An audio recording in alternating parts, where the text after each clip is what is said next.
امتى ابتدي اتكلم مع اولادي عن الامور الجنسيه؟ عايزه اقول لك من اول ما ابنك يخلص السنه الاولى وانت حطي في دماغك ان تكون العمليه بتاعه التعليم مستمره بينك وبين ابنك.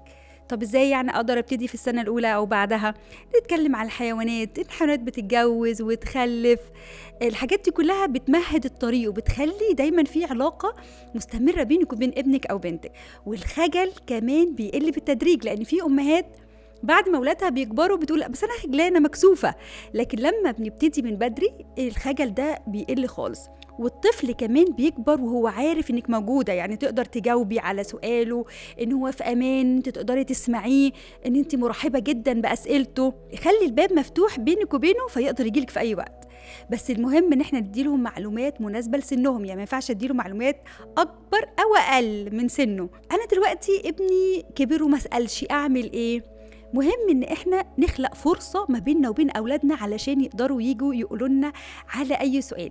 فاحنا ممكن نبتدي نسألهم احنا كمان اسئلة. مثلا لو عندك بنوتة ممكن تسأليها ايه رأيك في الاولاد، وايه اللي بتحس ان هو مختلف عنك فيه؟ طب انت بتحب ان انت بنت ولا لا؟ ولو ولد برضو العكس نسأله ايه رأيك في البنات وبتعرف تتعامل معهم ولا لا؟ طب انت حاسس ان في حاجة مختلفة عنك ولا لا؟ طب هل انت حاسس ان في طباع مختلفة واهتمامات مختلفة؟ طب تفتكر ليه ربنا خلق الولد وخلق البنت؟ ليه ما خلقناش كلنا زي بعض؟ دي أسئلة احنا ممكن نفتحها مع أولادنا. بس المهم ان احنا لما نيجي نفتح حوار ما بيننا وبين اولادنا نكون مركزين على كام نقطة. اول حاجة ان احنا نكون مبتسمين او مدينهم انطباع ان احنا عندنا استعداد جدا ان احنا نسمعكم، ما نقطعهمش، ونخلي كل تعبيرات وشنا ان احنا متقبلين ومتفاهمين. وان انا كمان ما بينوش انا مخضوضة اقول له ايه ده انت ازاي بتسأل السؤال ده، مين اللي قالك تقول كده؟ لان الحاجات دي هتخليه يخاف، لان في بعض الامهات بيبقوا خايفين جدا من كتر خوفهم بيدوا احساس للطفل ان هو في وضع اتهام. فايه ده جبت الكلام ده منين؟ لا ما ينفعش تقول كده، ده عيب، او دي حاجه معناه ان انت ولد مش مؤدب. كل الحاجات دي غلط جدا.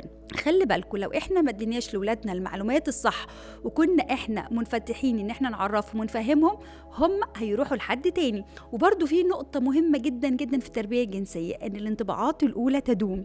فلو انا ما اديتش ابني المعلومات الصح من الاول هيروح ياخدها من حد تاني، وبكده هياخد معلومات غلط، وده معناه ان انا هقعد كتير بقى اصحح في المعلومات غلط. فلازم نكون مرحبين مركزين، نفهم الطفل واصل لحد فين، عارف ايه ومش عارف ايه، علشان اكمل على اللي عارفه وما ادوش معلومات اقل، واكون مرحبه وقادره اسمعه. ده كله هيساعد ان انا اعمل تربيه جنسيه صحيحه لاولادي. وخليكم مستنيين الحلقات الجايه عشان هقول لكم على اهم الاسئله واجاباتها اللي ولادكم بيسالها لكم وازاي تردوا عليها صح.